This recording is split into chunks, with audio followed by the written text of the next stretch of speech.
Hello students, this is Mr. Ezra. In the last video, we talked about how to expand logarithms, how to go from a small, simple logarithm to something much, much larger. And today we're going to do the opposite. We're going to take these long logarithms that have multiple parts and we're going to condense them down into one single logarithm. So it's kind of a fun thing. I really like it. Hopefully you will too. So let's get started. So we talked about these properties of logarithms the other day where when we're expanding, multiplication inside of a logarithm expands out to become multiplication of multiple logarithms.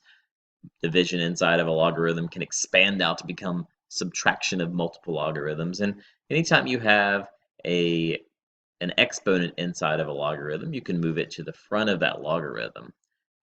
Today we're going to do everything in the opposite direction. We already kind of talked about why this works.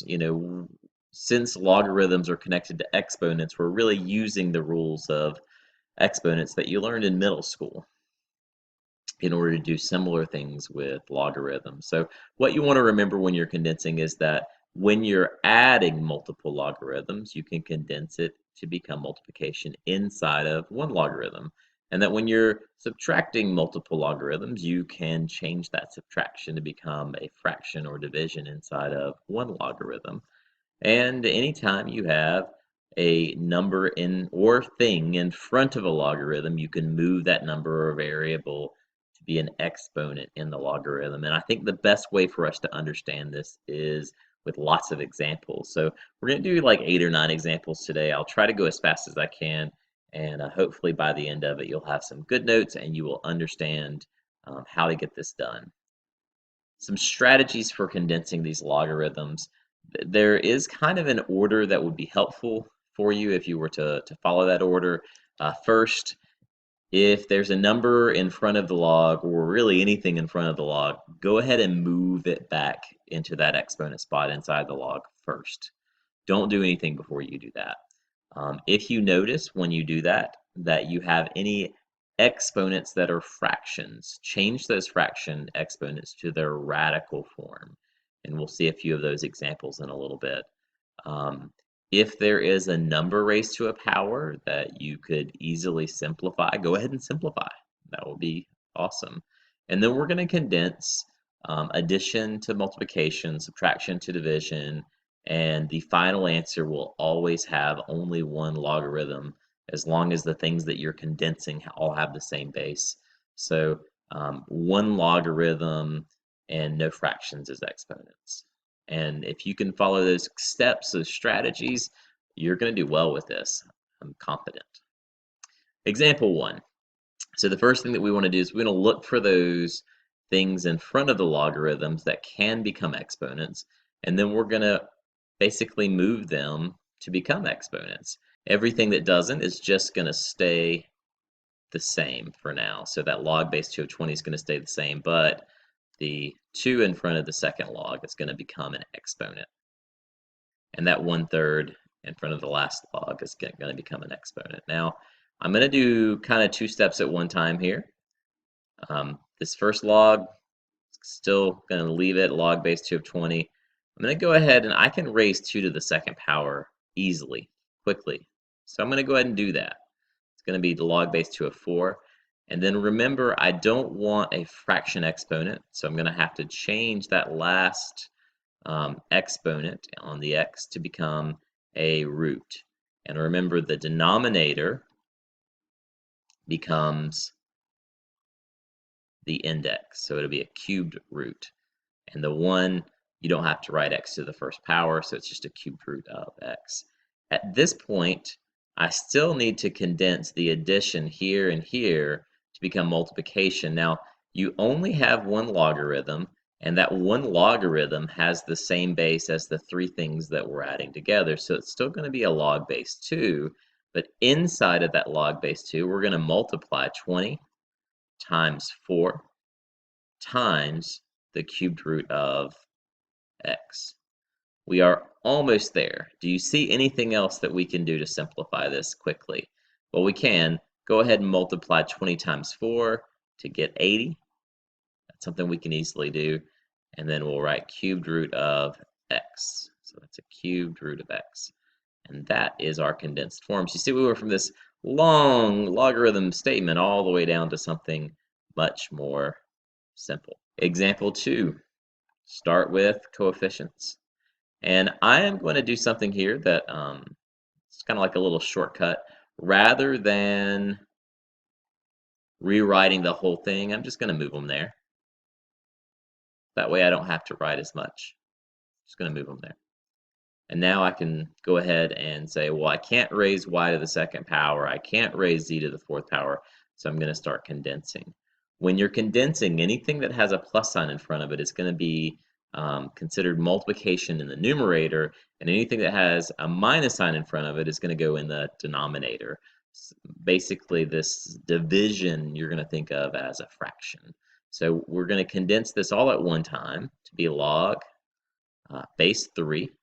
Okay, in the numerator, I've got x times y squared.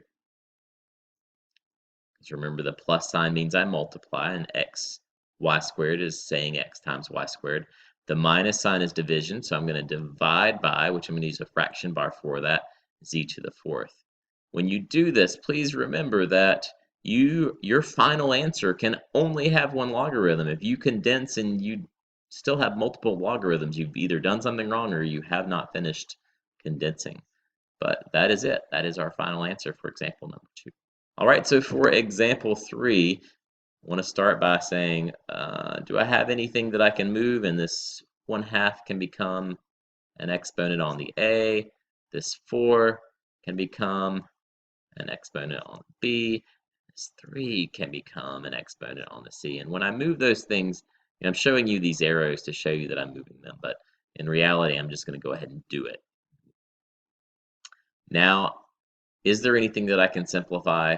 Well, not necessarily, but it's a natural log of 2. I don't want this in my final answer to be a to the 1/2, so I'm going to go ahead and say natural log of the square root of a. Now, when 2 is your index, when 2 is the root, you don't have to write it in. It is understood to be there. So actually, because of that, I'm going to go ahead and rewrite this. These are all natural logs. All natural logs. And remember that natural logs have an understood base of e.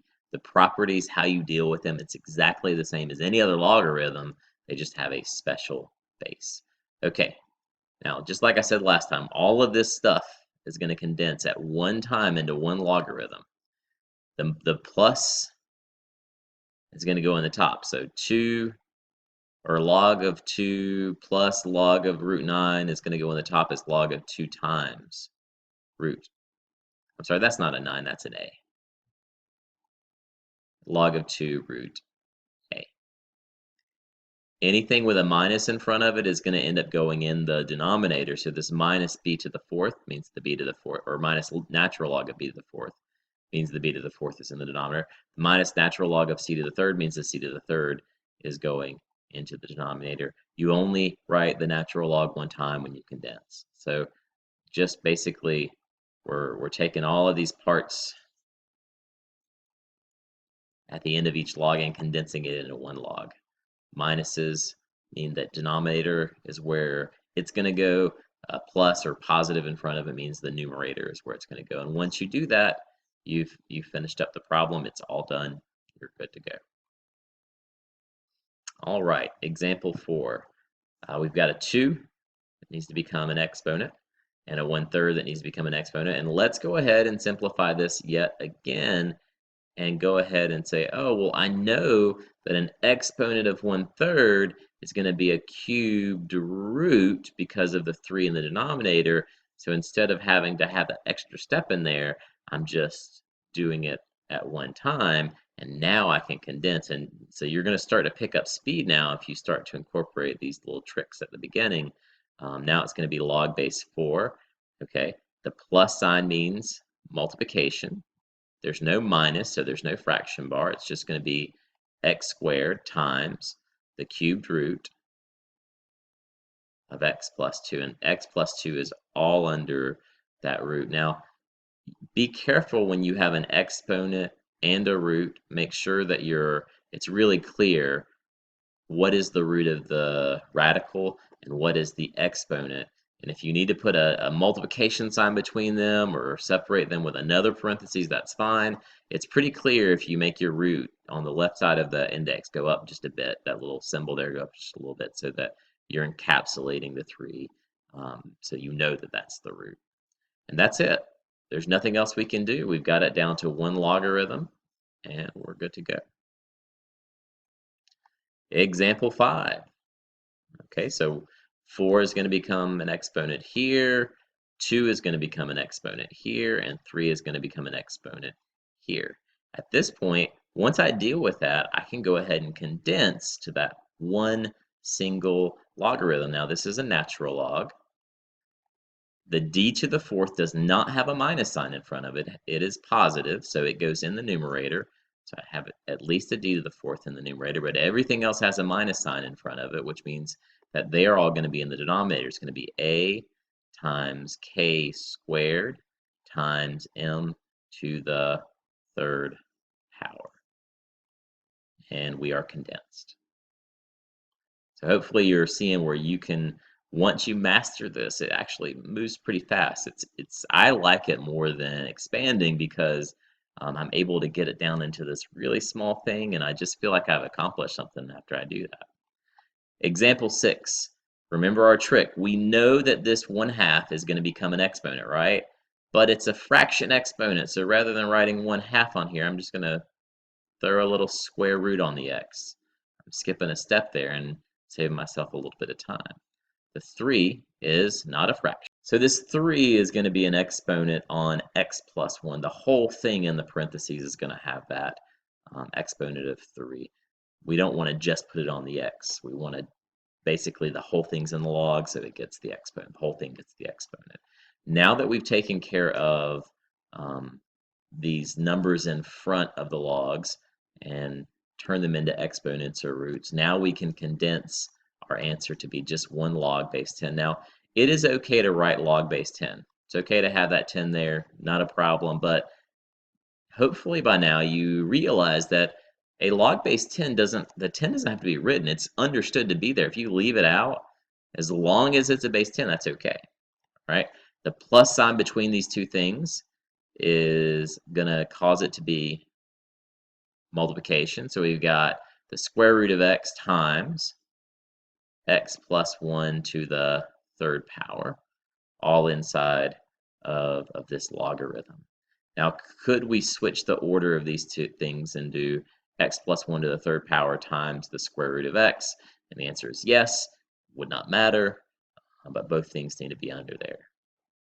And we're not going to try to multiply x plus 1 and expand it out or anything like that. Our real job here is just to condense. So we're only going to simplify things as if it's really simple, like if it's squaring a number or multiplying two numbers. We're going to totally do that. But if it's complicated and it would require multiplying binomial times binomial times binomial, we're not going to do that. We're just going to leave it as x plus 1 to the 3rd power.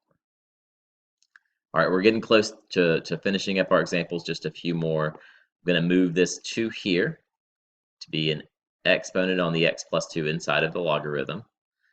I then say, okay, well, I want to condense into 1 log base 10. Remember, the 10 is understood. It's not written there, but it's understood to be there. So the x plus 2 is going to be inside of here. And even though there's a parentheses for the log, inside that log, I need to put x plus 2 in parentheses so I can square the x plus 2. And because of the minus sign, we're going to put this over x.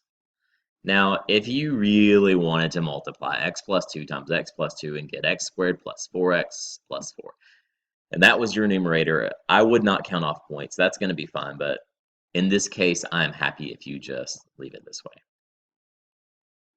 All right, example 8. Let's see, do we have any coefficients or any numbers in the front of the logs that need to become exponents? Not here. Yes, this 1/2 needs to become an exponent of 1/2, but an exponent of 1/2 is a square root, so I'm just going to put a square root on the x. This 2 needs to become an exponent of 2. Now we're going to condense this together into 1 logarithm with a base of 8. Since it's not 10 or e, I have to add the 8 there. We're going to have 3 times the square root of x. In the denominator, I've got, because of the minus sign here in front of this last log, I'm going to have 3 to the second power. And I could write 3 to the second power and then put equals and simplify it, but I'm going to go ahead and say 3 squared is 9 and just go ahead and do that so I don't have to write this logarithm 2 times. I really want to save some time here. I think this is our last example today. Thanks for sticking with me through all these examples. I hope you've had enough of them where you really feel good about this and you're going to get to the practice and be super successful. Let's finish up this last one. I'm going to move the 3 to become an exponent. 1/3 is also going to become an exponent, but it's actually going to, that 1/3 exponent is a cubed root, so I'm going to make a cubed root of x minus 1. The 2 is going to become an exponent, and the 3 is going to become an exponent. After I do that, now I can condense this guy into just one logarithm, understood base of 10. In the numerator, so I need parentheses, is going to be x to the 3rd power. And remember to make sure that that 3rd power and this 3rd root, that you have a little bit of space there. You can put a little time sign if you want to, of x minus 1. That's in the numerator because of the plus and the positive in front. In the denominator, it's going to be 3 squared and x cubed. Now 3 squared I can go ahead and do, right? 3 times 3 is 9, so I'll go ahead and do that. And then x cubed goes in the denominator. Now at this point, you might notice that x cubed is both in the numerator and in the denominator. So I can simplify this one just a little bit further to be just the cubed root of x minus 1 over 9. Now, canceling out this x to the 3rd power here has made me realize that maybe I should check the others for something like that. And I went back and looked at number 8, and I noticed something that maybe when we were here, you noticed this, and you thought, you were probably like saying, well, Mr. Ezra, shouldn't you simplify that? Because 3 goes into 3 one time and 9 3 times. And if you were yelling at your computer screen for me to fix that, and I didn't, I'm sorry, but I'm going to fix it now. So you'll go back in your notes to example number 8 and take that log base 8 and actually make it 1 times root x, which is just root x, over 3. We can simplify it a little further since there's a fraction and something cancels out. So remember your rules. We've talked about rational functions, so we know when things can be reduced and when they can cancel out. Just use those same rules and ideas here. All right, well, that is it. Those are all the examples. We have talked about some equations. We talked about what a logarithm is, how to go back and forth from exponent to logarithm.